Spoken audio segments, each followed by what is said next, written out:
14. All your lovers have forgotten you. They care nothing for you. For I have dealt you the blow of an enemy, the punishment of a merciless foe.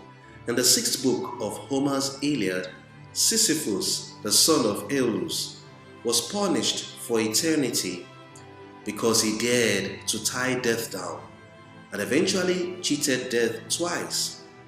His punishment by Zeus was to roll a boulder up a hill. Now, this was futile because each time Sisyphus neared the peak of the hill, the huge stone would roll down again. Commenting on this action, Albert Camus later writes, "A face that toils so close to stones is already stone itself. The futile effort is to be scorned." As futile as Sisyphus' task was, so also is the pleasure of sin.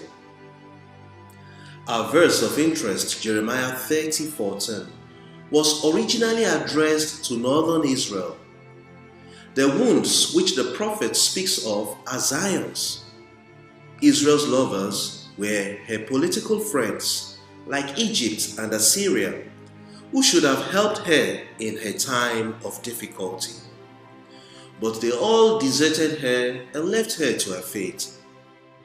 The word for lovers in Hebrew is mehahavim, and it appears thrice in the book of Jeremiah. Jeremiah 22:20, 22:22, and 30:14. They all refer to the political allies, Egypt and Assyria of northern Israel. Their friendship was conditional, their fidelity ephemeral, and their loyalty momentary. These nations were no better than fair weather and evanescent partners. God had warned Israel against allegiance with these nations, but she refused to heed God's voice. The friendship between Israel and the foreign nations often depicts the affinity between humanity and sin. Man is repeatedly lured by sin, and his effort to find happiness in sin often results in futility and a Sisyphean frustration. Not infrequently, sins of the flesh particularly promise companionship and solace, but end up leaving man desolate and destroyed, as does every mortal sin. Yielding to sin would always leave man in the bitter coldness of life outside of God's garden. The pleasure of sin is short-lived, yet its consequences are lasting. The more we seek happiness and fulfillment in wrong places, the more distant and fallen we will be in our search for that which gives life.